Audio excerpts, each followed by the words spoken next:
আপনার কাছে একটু জিজ্ঞাসা, আমরাও তো আপনাকে ভালোবাসি, আমরাও কি তাহলে আপনার সাথে থাকবো কিনা? নবীজি বললেন নাম। সাহাবায়ে কেরাম বলতেছেন ফাফারিহনা ইয়াউমাইদিন ফারহান শাদীদা। আমাদের জীবনে যত আনন্দের দিন ছিল, আল্লাহ নবী যেই দিন বলেছেন যার হাসর তার সাথে হবে যেই ব্যক্তি যাকে ভালোবাসবে, আর আমরা নবীকে ভালোবাসি, আমাদের হাসর নাসর নবীজির সাথে হবে, ওর থেকে আনন্দের দিন আর আমাদের জীবনে ছিল না। সুবহানাল্লাহ।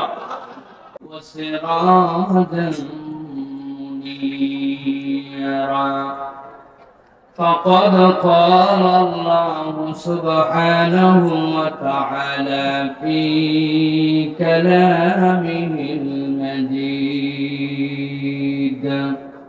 وفي فرقان الحميد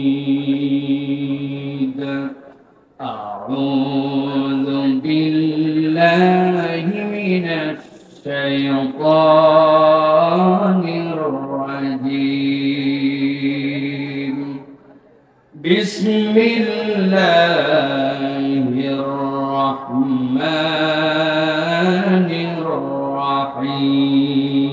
الرحيم سلام قولا من رب رحيم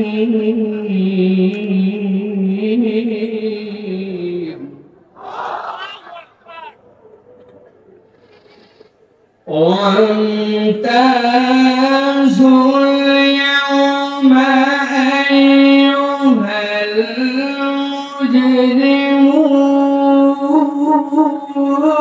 المجرمون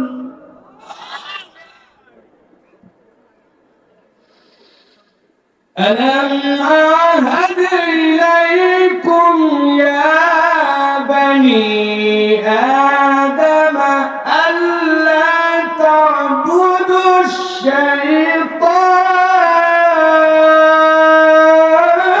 الشيطان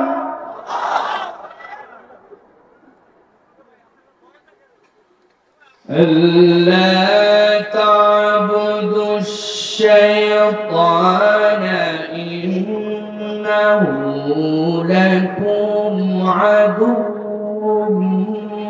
مبين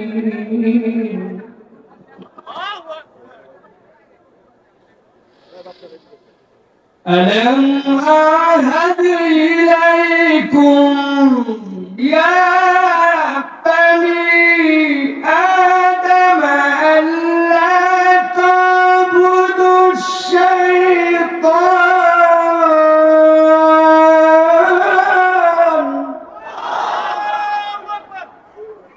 إنه لكم عدو مبين وأن اعبدوني هذا صراط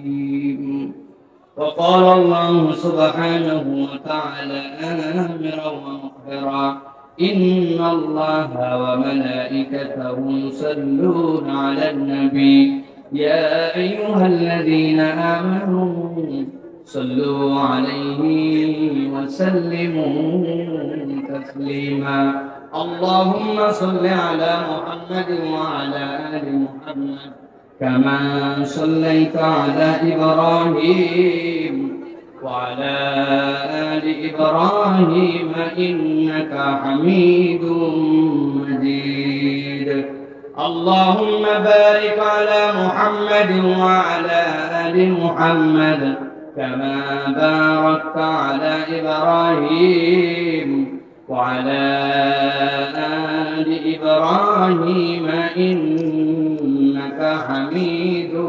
مجيد আলহামদুলিল্লাহ আল্লাহ রাব্বুল আলামিনের কাছে শুকরগুজার হচ্ছি যে আল্লাহ রাব্বুল আলামিন আমাদেরকে আজকের এই হাজার হাজার তাওহীদি জনতার মাঝে অংশগ্রহণ করে মাল্টিফ্যাক্স লিমিটেডের উদ্যোগে নবম বাৎসরিক তাফসীরুল কোরআন মাহফিলে জুমার রাত্রে আমাদেরকে আল্লাহর বিশেষ কৃপায় সুস্থতার সাথে আসার বসার তৌফিক, যোগ্যতা, সুস্থতা, মন মানসিকতা, পরিবেশ পরিস্থিতি দান করেছেন। সে আল্লাহ রাব্বুল আলামিনের কাছে আমরা সর্বাগ্রে কৃতজ্ঞ হচ্ছি। আল্লাহ শেখানো বাক্যে সকলে করছি কালিমাতুশ শুকর। আল্লাহ রাব্বুল আলামিনের কৃতজ্ঞতায় উচ্চ কণ্ঠে বলিষ্ঠ আওয়াজে আলহামদুলিল্লাহ।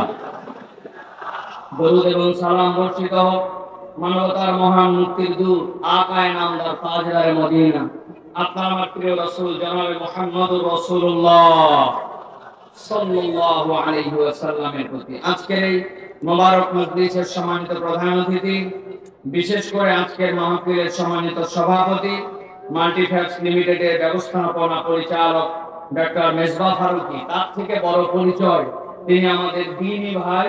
আমরা এক দিল এক অন্তর নিয়ে ইসলামের জন্য কাজ করার জন্য চেষ্টা করি, এটা হচ্ছে তার সবচেয়ে বড় পরিচয়। আজকে কথা বলেছেন আপনাদের মাঝে হাফেজ মাওলানা কারি আব্দুর রহিম আল মাদানী হাফিজাহুল্লাহ। কথা বলেছেন কিছুক্ষণ পূর্বে জামিয়া শরীফিয়া আরবিয়া লালবাগের সম্মানিত শাইখুল হাদিস, অনর্গল যিনি মুখস্থ আল্লাহর নবীর হাদিস থেকে কথা বলার আল্লাহর নিয়ামত যার মধ্যে আল্লাহ দান করেছেন, আমাদের প্রিয় ভাই মুফতি আরিফ বিন হাবিব হাফিজাহুল্লাহ ওয়া রাহ। মঞ্চ উপবিষ্ট বিভিন্ন পর্যায়ের গণ্যমান্য ব্যক্তিবর্গ, আমার সামনে উপবিষ্ট সম্মানিত আমার মুরব্বিয়ানে কেরাম, আমার প্রিয় তরুণ এবং যুবকেরা, স্নেহের ছোটরা, আলাদা প্যান্ডেল থেকে শুনছেন মা এবং বোনেরা, সকলকে একবার সালাম দিয়েছি। আরো একবার আপনাদের কাছে দোয়া পাওয়া এবং করার আশায় সালাম নিবেদন করি। আসসালামু আলাইকুম ওয়া রাহমাতুল্লাহ। ঘড়িতে কত বাজে? 10:30 না ভাই? হিসাবে আমাদের 10:30টায় মাহফিল শেষ হয়ে যাওয়ার কথা, কিন্তু আপনাদের যানজট, বিভিন্ন ধরনের পরিস্থিতির কারণে মাহফিলটা একটু দীর্ঘ হয়েছে। আমি দীর্ঘ সময় আপনাদের কাছে কথা বলবো না, নির্ধারিত প্রসঙ্গে নির্ধারিত বিষয়ে সংক্ষিপ্ত কিছু কথা আপনাদের কাছে রাখার জন্য চেষ্টা করব। আল্লাহ রাব্বুল আলামিন যেন এই কথাগুলি আমাদের দুনিয়া আখিরাতে নাজাতের ওসিলা হিসাবে এবং আমলের জিন্দেগিতে গঠন করার মতো মন মানসিকতা নিয়ে আমাদেরকে বাড়িতে যাওয়ার তৌফিক দেন, বলেন আল্লাহুম্মা আমিন। আচ্ছা বলেন তো, সেই মাহফিলের কথা মনে আছে? যে মাহফিলে আমি কথা বলেছিলাম, আমার পরে একজন আলোচক কথা বলেছিলেন, তার নাম কি মনে আছে আপনাদের? কত ছোট ছিলাম না, কত বছর হয়ে গেল আপনাদের এই জায়গায় এসেছিলাম আমরা। এই মাহফিলটা তখন থেকেই পুরা দেশের আলোচনার কেন্দ্রবিন্দুতে আসছে, ঠিক কি না? আজকেও ভাইয়ের সাথে কথা হয়েছে।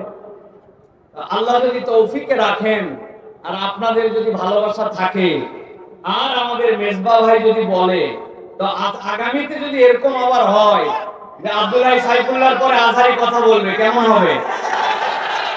রাজি আছেন আপনারা? ইনশাআল্লাহ আপনার আস্থা রেখেন আল্লাহর প্রতি আর মেজবা ভাইয়ের প্রতি। মেজবা ভাইয়ের সাথে অনেক সুসম্পর্ক, ভাই বললে ভাই আসবে, কিন্তু এই জায়গাতে কেমন জায়গা হবে? মাঠ বড় জায়গায় নিতে হবে, ঠিক কি না? যে জায়গায় অন্তত 5-7 লক্ষ লোক নির্বিঘ্নে কথা শুনতে পারবে। আমরা মাল্টিফ্যাক্সের উদ্যোগে আগামীতে এরকম মাহফিল দেখতে চাই। আর এত বড় আয়োজন ভাই, লাগছে সন্ধ্যার সময়, শেষ 11টায়, মন ভরে? মাল্টিফ্যাক্স যদি একদিনের আয়োজন করে তাহলে বাংলাদেশে মাহফিল না হওয়া মিনিমাম 3 দিন লাগবে, ঠিক না? এত বাগান সাজায়া মেজবা ভাই মাগরিবের আগে উদ্বোধন করছে, 10টায় শেষ, প্যান্ডেল আরো মন খারাপ, ঠিক না ভাই? এই জন্য আমরা ইনশাআল্লাহ আগামীতে কোরআনের কথা শোনার জন্য বড় করে সুন্দর করে চমৎকার পরিবেশের আয়োজন যেন আল্লাহ করার তৌফিক দেন, সকলে দিল থেকে বলেন আল্লাহুম্মা আমিন। অনেকেই বলে কোরআনুল কারীম শুনে লাভ আছে না নাই? বুঝে বলেন। এই যে লাভ আছে বলছেন আপনারা, অনেক লোকজনের মন্তব্য ছিল যে কোরআনের মাহফিল শুনে আসলে মনে হয় তেমন লাভ নাই। আমি 2টা কথা কেবল কোট করতে চাই। শেরে বাংলা একে ফজলুল হক, চিনতেন ওনাকে? শেরে বাংলা একে ফজলুল হক এই বাংলাদেশের একজন অনন্য ব্যক্তি ছিলেন, খুব পার্সোনালিটিওয়ালা ব্যক্তি ছিলেন। উনি একমাত্র ব্যক্তি যিনি চাইছিলেন দুই বাংলাকে এক রাখার জন্য। এই দুই বাংলায় এক থাক, কিন্তু হোসেন শহীদ সোহরাওয়ার্দীর সাথে এই নেতার আলাদা মতদ্বৈততাও ছিল। কিন্তু যখন দেখেছেন ওই পারের দাদাবাবুদের ভক্কর চক্কর মতাদর্শ ভালো না, তখন তিনি নিজের এই অহমিকাকে বিসর্জন দিয়ে আমাদের এই বাংলাদেশকে স্বাধীন করার জন্য আলাদা করে তিনি তখন চেয়েছিলেন। সেটা 1947-এর ঘটনা। মূল কথা সেইটা নয়, মূল কথা তার একটা বক্তব্য আছে।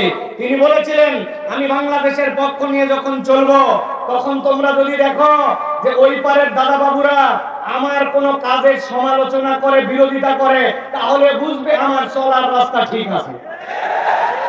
আর যদি আমার তেল দেয়, তাহলে বুঝবে আমার চলা বলার মধ্যে কোনো ভুল আছে, ওদের পক্ষে কাজ হচ্ছে।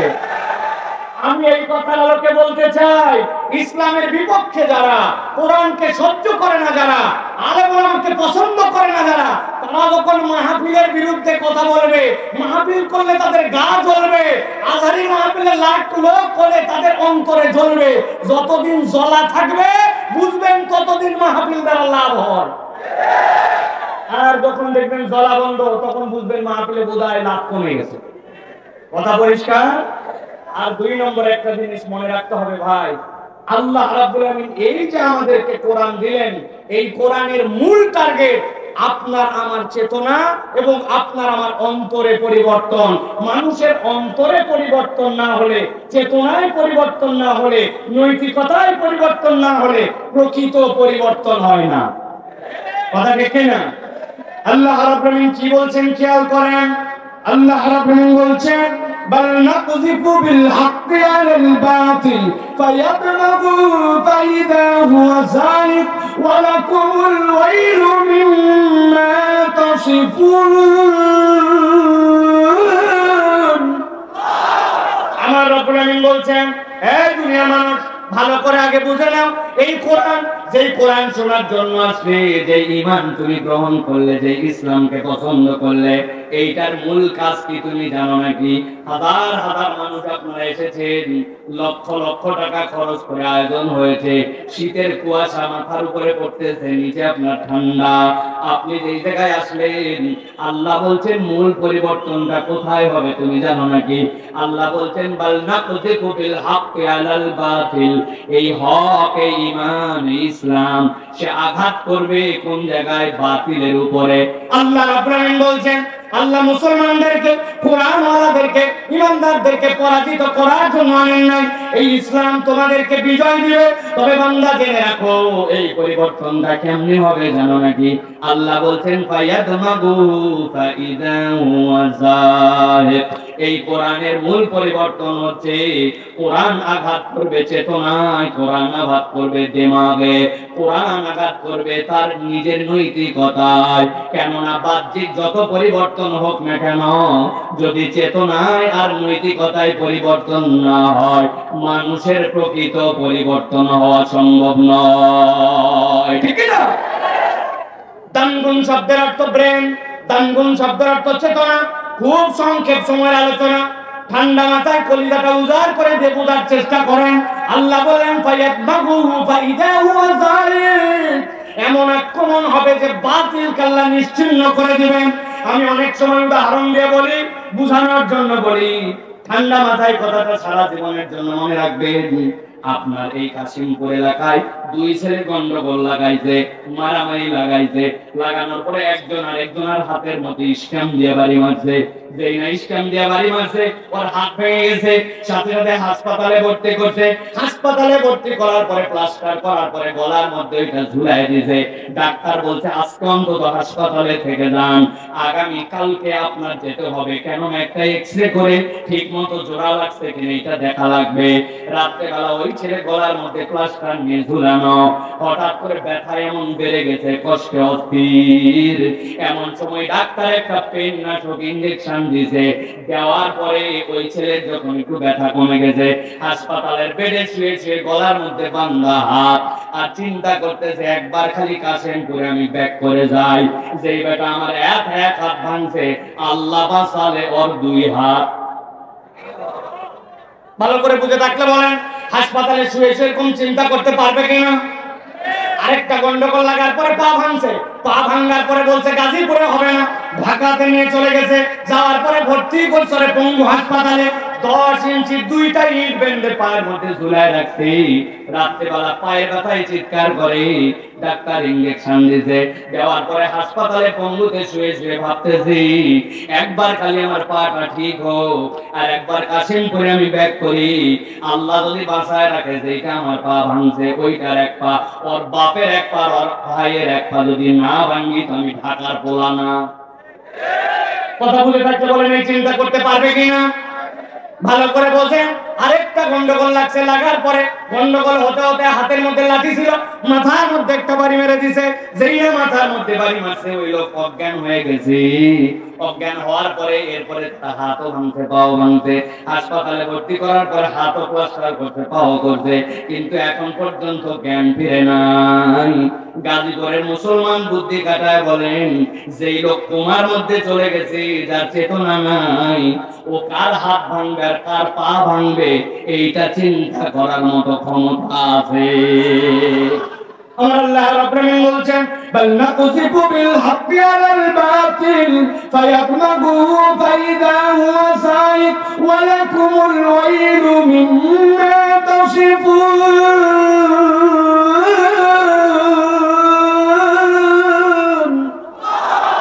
এই দুনিয়ার মানুষ, কোরআনের পরিবর্তনের জায়গাটা কোথায়? তুমি উপরে উপরে থাপড় মারো, দুর্নীতিকে না বলুন, অমুককে না বলুন, কাজ হবে না। আল্লাহ বলছেন বাল নাকযিবু বিল হাক্কি আলাল বাতিল, এই কোরআন তো আঘাত করবে ওই জায়গাতে তার চেতনাকে পরিবর্তন করে দিবে।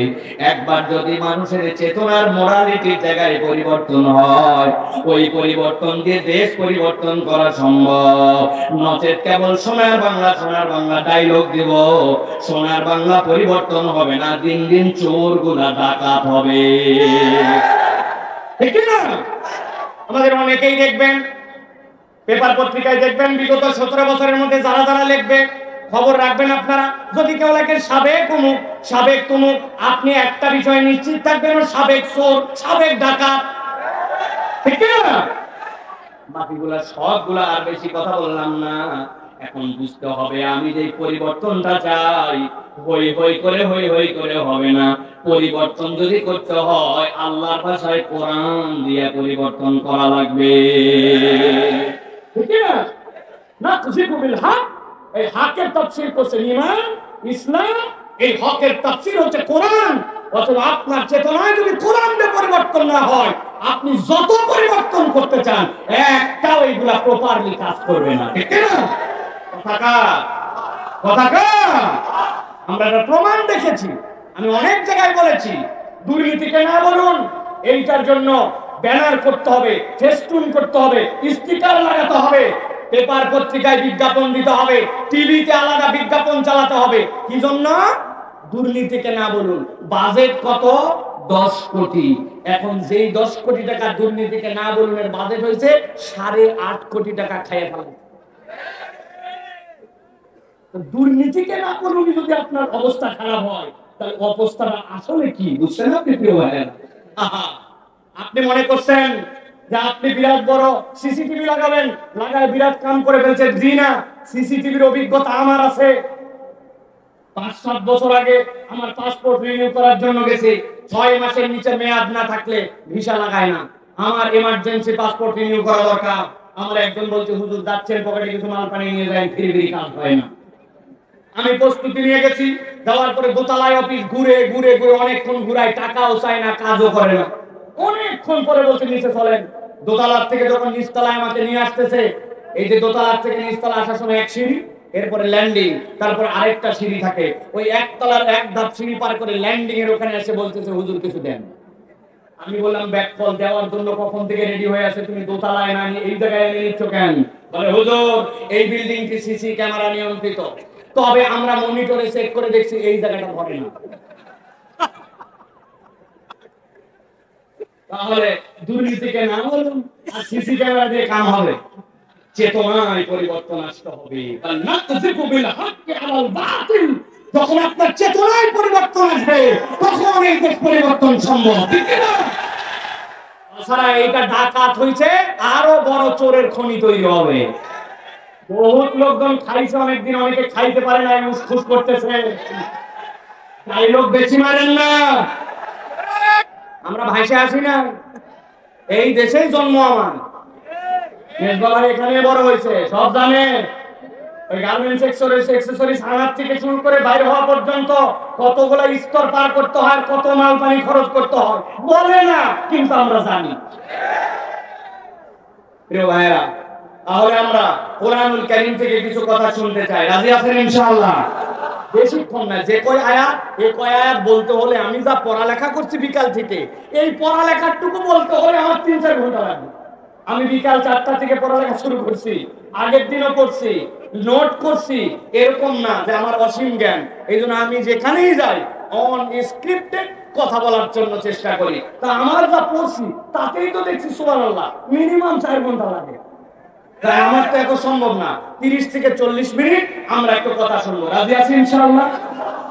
মুরব্বীরা না থাকলেও চলবে, আপনারা জানেন আমার বয়স এখনো 40 হয় নাই। অতএব 40-এর নিচে যারা আমার শ্রোতা, তারা দেখি কারা, শক্ত করে হাতটা টান করেন। আছেন আপনারা? মুরব্বীরা কি আমাদের সাথে যোগ দিতে চান? তাহলে হাত দুটো টান করে শক্ত করেন। করছে সবাই? এবার ডানে বামে তাকায় দেখেন কারা কারা উঠাতে পারে নাই। দেখছেন আপনারা? শক্ত করেন, শক্ত শক্ত। ওই যে পিছনে সাদা জামা, ও দাঁড়া, উঠাই না। সোজা করছেন, গলাটা পরিষ্কার দেন। হয় না, ভালো করে। এবার শার্ট করে আবার নামা একসাথে হাত তুলবেন সবাই, হাত সোজা হয় না, একসাথে রেডি তোলেন, হাত তোলেন। হ্যাঁ, আরেকবার চান্স দিব হাত সোজা করার জন্য, দেখি আরেকবার সবাই একসাথে উঠাবেন, হাত সোজা করেন। হ্যাঁ, করছেন সবাই?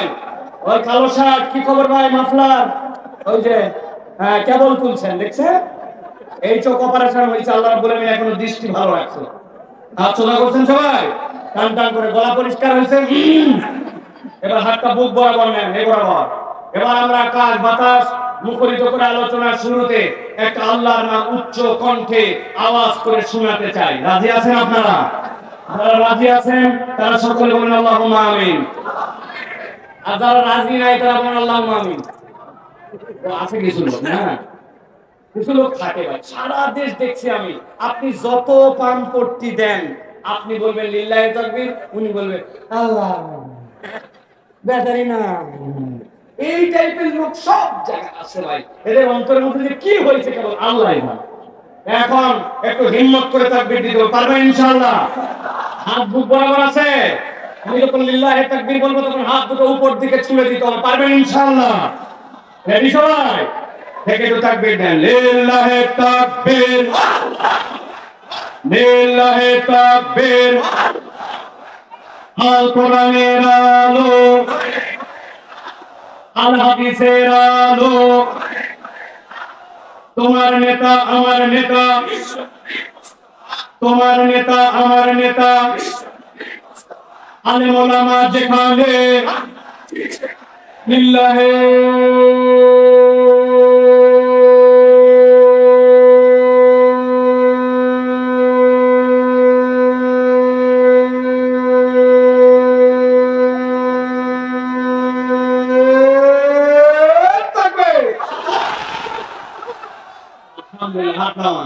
শয়তান আছে কোনাবাড়ি পার, ঠিক না?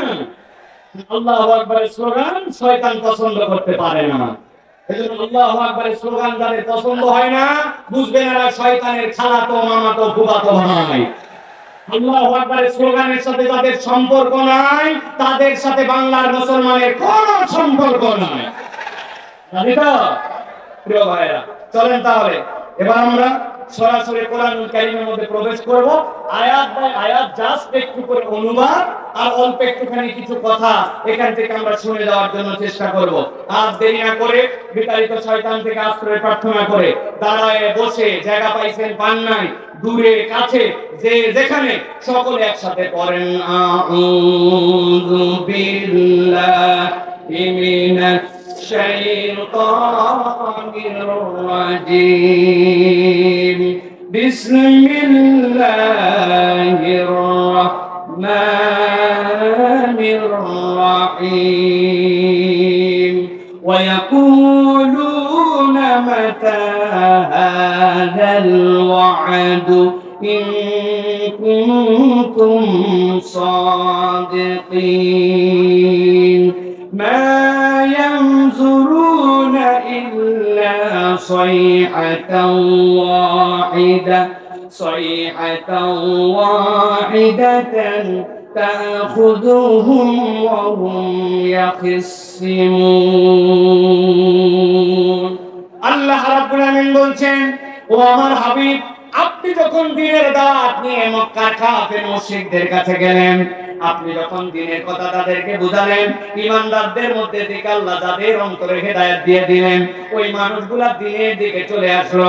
কিন্তু যাদের অন্তর বক্র, যাদের হৃদয়ের মধ্যে আল্লাহ আলো দেন নাই, ওই মানুষগুলা নানান ধরনের বিভ্রান্তিকর প্রশ্ন আপনার কাছে করতে শুরু করলো। এর মধ্যে একটা প্রশ্ন তাদের ছিল, আপনি বারবার বলেন পরকাল আছে, সেই জায়গায় যাওয়ার পরে হিসাব নিকাশ হবে, পরকাল নামক একটা দিবসে সকলকে উঠতে হবে, আল্লাহর সামনে মুখোমুখি হতে হবে। আল্লাহ নবী এমনি এমনি এটা বলেন নাই, আল্লাহ নবী সাল্লাল্লাহু আলাইহি ওয়াসাল্লাম বুঝে সুঝে আল্লাহর পক্ষ থেকে এটা বলেছিলেন।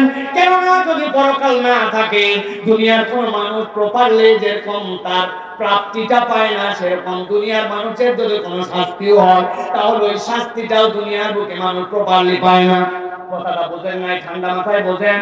দুনিয়ার বুকে কোনো একটা মানুষ তিনটা মানুষকে হত্যা করে ফেলেছে, একজনের ফুপা, একজনের খালু আর একজনের বাবা। এক ব্যক্তি তিন মানুষকে হত্যা করার পরে বিচার হয়েছে। বিচার হওয়ার পরে যিনি দায়িত্বে ছিলেন তিনি সঠিকভাবে তদন্ত রিপোর্ট করেছেন, যিনি বিচারক ছিলেন তিনি সঠিক বিচারক করেছেন, বিচার করেছেন, তার হত্যার জন্য ঘোষণা হয়ে গেছে। যেই না ওই ব্যক্তিকে কোন একদিন রাত্রে 12টা 1 মিনিটে ফাঁসি দেওয়া হয়েছে, এই খবর শোনার পরে যেই লোকের বাপ মার ছিল, ওই লোক খবর পায় লাফ দিয়ে উঠে বলছে, আমি আমার বাপ হত্যার বিচার পেয়ে গেছি। এখন যার ফুপা মারা গেছে আর খালু মারা গেছে, ওই দুইজন খবর পাইছে, পাওয়ার পরে বলছে, কি রে মারলো এই লোক তিনজন, আর ওই লোক বলার বাপের হত্যার বিচার পাইছে। বিচারকের কাছে যাওয়া কঠিন, কোন কৌশলে যদি বিচারকের কাছে যেও পড়ে, যাওয়ার পর যদি বলে, বিচারক তিনজন লোককে মেরেছিল, আপনি তাকে হত্যার রায় দিয়েছেন, খুব ভালো কথা, কিন্তু যেই লোকের বাপ মারা গিয়েছিল ওই লোকের দ্বারা ওই লোক বলছে ন্যায় বিচার পাইছে, তাহলে আমার খালু আর ফুপার কি হলো, আপনি একটু বিচার করে দেন। ঠান্ডা মাথায় বুঝে থাকলে বলেন তো, দুনিয়ার কোন মানুষকে একবার যদি ফাঁসি দেওয়া, ওই ফাঁসি দেওয়ার পরে দুনিয়ার কোন আদালত বা দুনিয়ার কারো ক্ষমতা আছে নাকি দ্বিতীয়বার ওই ব্যক্তিকে জীবন দিয়ে তার বিচার করা? ভালো করে এই জন্য বোঝেন, দুনিয়ায় আপনার প্রাপ্তি হোক অথবা শাস্তি হোক, প্রপারলি কখনো বিচার হয় না। এই জন্য কিয়ামত বা পরকাল এইটা আপনার আমার জীবনের অন্যতম অনুষঙ্গ। এই দিবস আছে, আমরা ঈমান আনি, কিন্তু আল্লাহ নবীর কাছে এসে একজন বলল, একদল লোক বলতে শুরু করলো, মা ইয়ানজুরুন, আল্লাহ রাব্বুল আলামিনের কাছে জিজ্ঞাসা করতেছে নবীর মাধ্যমে, ওয়া ইয়াকুলুনা মাতা হাদাল ওয়াদ ইন কুনতুম সাদিকিন, সত্যই যদি কিয়ামত হয়ে থাকে কখন সেটা বলেন, টাইম কখন? অনেকদিন ধরে বলতেছেন কিয়ামত হবে, কিয়ামত হবে, পরকাল নামক একটা দিবস হবে, ওই দিবসটা কখন? নবীজি সাল্লাল্লাহু আলাইহি ওয়াসাল্লামের কাছে যখন এই জিজ্ঞাসা করা হলো, হাদিস আমাদেরকে বলতেছে আল্লাহ নবী সাল্লাল্লাহু আলাইহি ওয়াসাল্লামের কাছে এসে ঈমানদারদের মধ্যে থেকে কত সাহাবায়ে কেরাম এরকম প্রশ্ন করেছিলেন। এক সাহাবী এসে বললেন, হাদিসের মধ্যে আছে, আন্না রাজুলান সালান নবী সাল্লাল্লাহু আলাইহি ওয়াসাল্লাম, আর একজন ব্যক্তি এসে নবীজিকে জিজ্ঞাসা করলো, মাতা সাআ ইয়া রাসূলুল্লাহ, ইয়া হাবিবাল্লাহ, কিয়ামত কখন অনুষ্ঠিত হবে? নবীজি সাল্লাল্লাহু আলাইহি সাল্লাম বললেন, ক্বালা মা আ'দাত্তা লাহা, তুমি যে কিয়ামত কখন হবে জিজ্ঞাসা করছো, এই বেটা কিয়ামতের জন্য কি প্রস্তুতি নিয়েছো তুমি? লোকটা দমে গেল, দমে যে বলতেছে, ক্বালা মা আ'দাত্তু লাহা মিন কাসীরি সালাতিন ওয়ালা সাওমিন ওয়ালা সাদাকাতিন ইয়া রাসূলুল্লাহ, অনেক নামাজ, অনেক রোজা অথবা অনেক সাদাকা আমার আমলনামায় নাই, এইরকম কোন প্রস্তুতি নিতে পারি নাই। তাইলে তো জিজ্ঞাসা করতেছো কখন কিয়ামত, তাইলে তোমার প্রস্তুতি কি?